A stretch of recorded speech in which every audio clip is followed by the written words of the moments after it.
something. Ah, the no John Jinapo. And now share inflation about down. Inflation, but dollar were down. Yeah. I mean, the economy is doing well. Chairman, this economy is beyond the subject here say. A friend saying inflationary rate, any economic growth, inversely proportional. Inflation no more drive on your money no. No ever form no. Na enema boy rather no. Inflation that is supposed to stabilize prices rampant. I mean pricing of goods and services no. And no more from enema cost. Yen can't send enema and cost. But see speed enema de cost abras. Speed ben a chance say. And inflation. Chairman, speed ben a chance set my inflation what 23%. Abuza for mamunyi na makwaba edeba Ghana and SM TV so. But mo so be like video na be subscribe to the channel no turn on notifications say be next time videos of this nature about so sabeti makabi now so watch your join sadia mai na say the munyi na me from Mr. President to home na from Mr. President or my magistrate ma sa na fa ni feel so pepe na me pa cho some here new place ni use a new place amenya some the studio kakram some the sum my phone material for Morgan and SM TV by chance of so Mr. President the mayor I don't know my number that's with my friend number. Refer to Mr. President. On Sabe coming. Now man be a Sabeka, the many budget pounds. I didn't shout, sir. Now, Peace FM. A year are Kwame Sefakani. Now, recently no more dim be about Ghana economy. Babuzia, the person may also take on the current state. May also observation about the economy right now. What was observation I want to do? Because inflation come dollar come but for the first time in the history of Ghana, inflation come from na dollar come from no. No abo come so. Now inflation and dollar rates they are inversely proportional to the cost and the price of goods on the market. Mathematics with the in the economy. So many years since the independent business it's only under era John Dramani Mahama Amamu and inflation and a dollar rates in Nabeko form yet oko market so a normal bo everything our market so yentiasi here out of us. So for some of us, we like the way you compose yourself on certain things. But if you are not very careful, some politicians will use you as a scapegoat for their own interest. Book be money estate here. Theory be money estate here.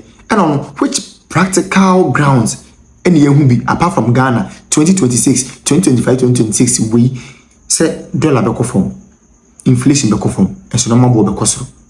Yentiasi. It's in a Ghana for see Musa.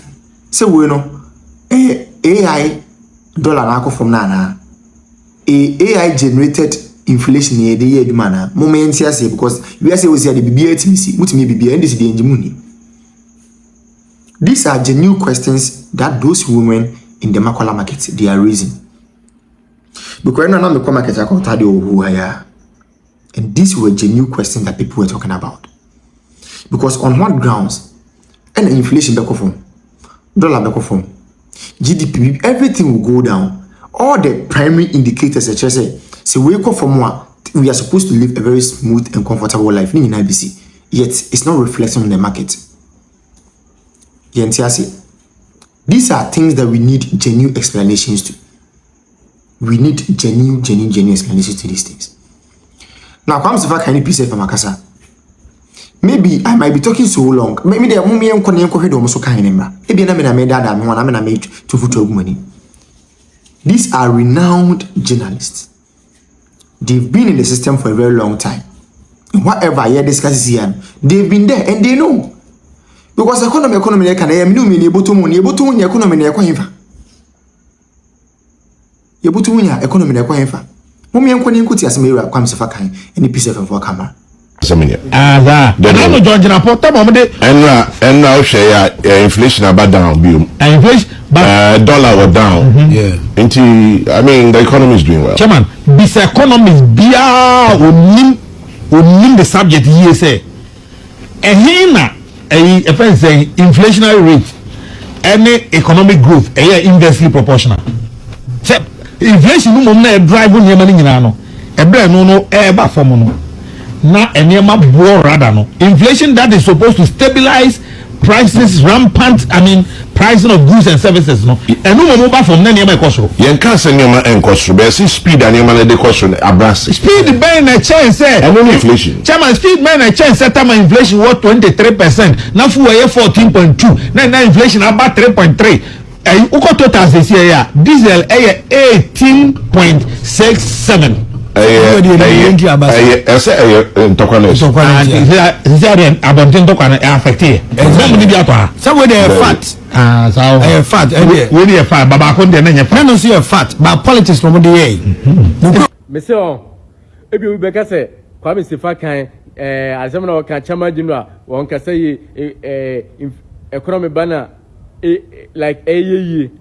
he's been sarcastic. He is deceiving to flatter. Oh, who and this for band this for him. But journalism, besides journalism, no suya kakra, no I embellishino. You at the same time, you understand? Me say journalism, you suya wadi, no was I embellishino or polishino. At the same time, and yamu journalist for nibina. And Kamuna Mutimi suya dia brack and come bodumo. Na abofa jantuana na jantuamo. It me who. The do's and don'ts, the negative and the positive. It's me the insight about politics. To say that na I can say no. What the economics at one and on my banner, inflation. Currently, inflation is single digit 3.2. Inflation $3.2 11 Ghana. Next on money see a penny. I want to share money to say Ghana. Next so Omaino, and no more boa kwan e kosoro at say Ghana.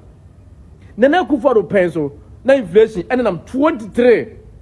A Kufaro pencil, and inflation, 23. Na dollar, 14 Ghana. Na four, and as a petrol, 14 Ghana. And the inflation, say $3.2, say 11 Ghana cities, as so. Fuel prices, jampu, 80.65.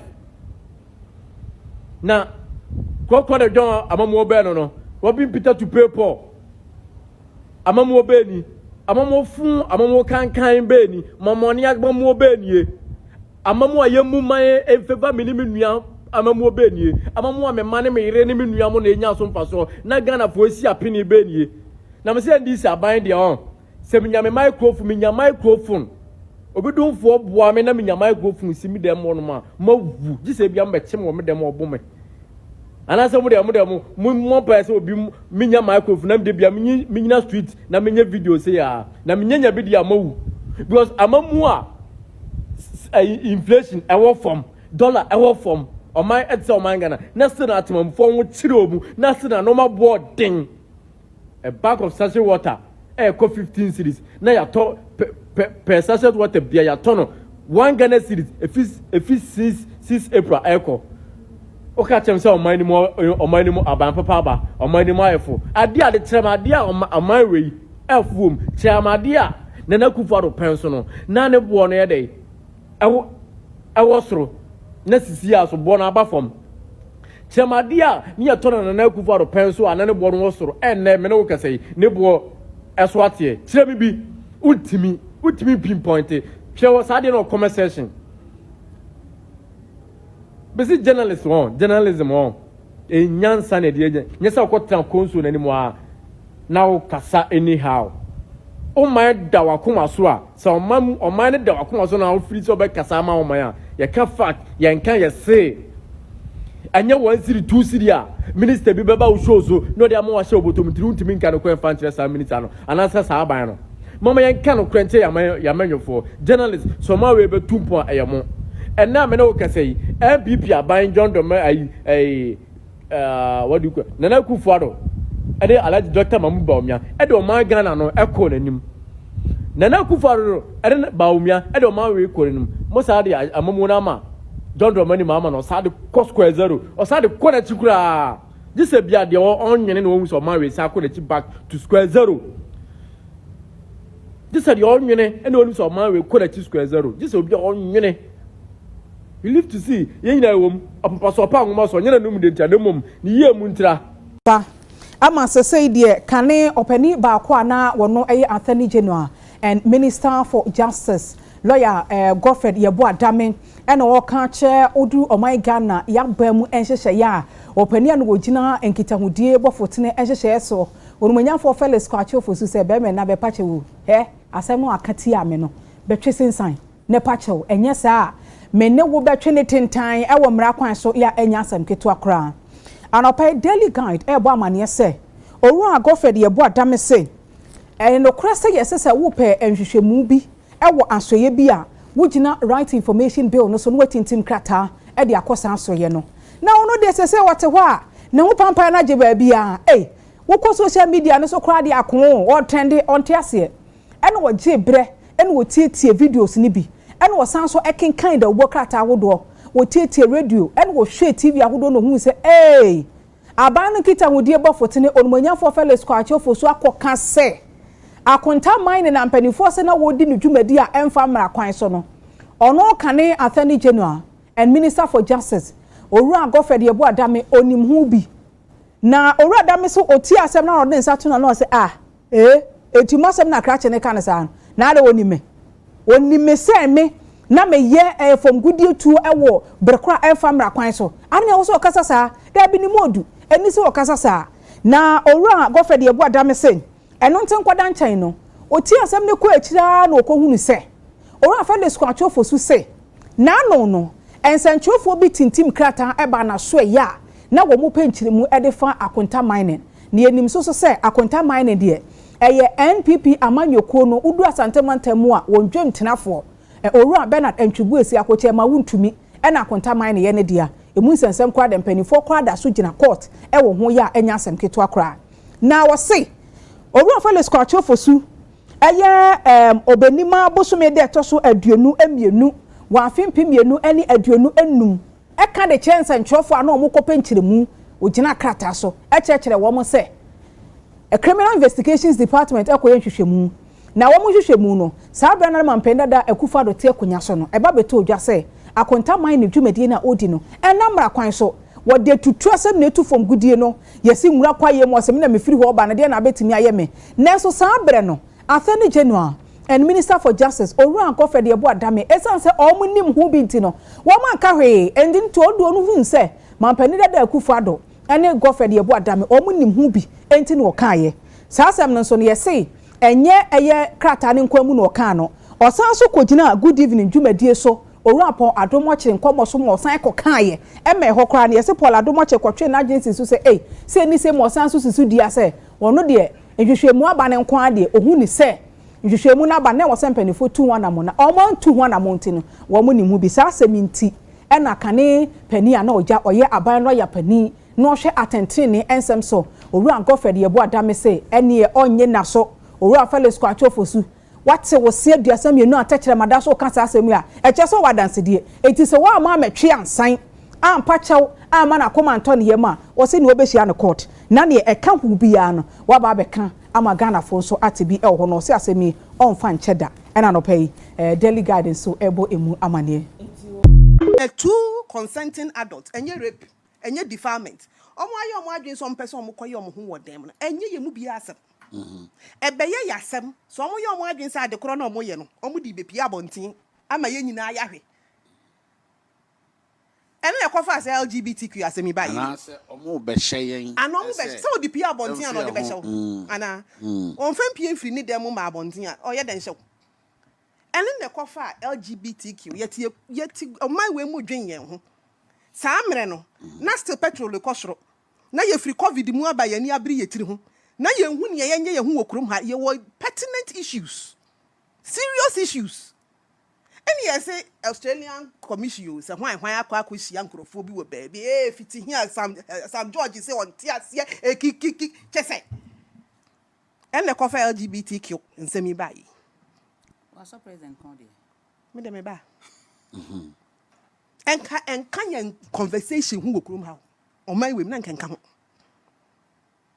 Afi de wi ba ya de som ye nyina ya som. Ena no pa ye sori a ye be pe asempa pa bi ye ni abri ko pa aduane ye di a ye ko pa bibia ye se da bi. Yet na o man mu ha yusu ye nyina ye time. E de kan asem we. Enya Sam George, o me mebo Sam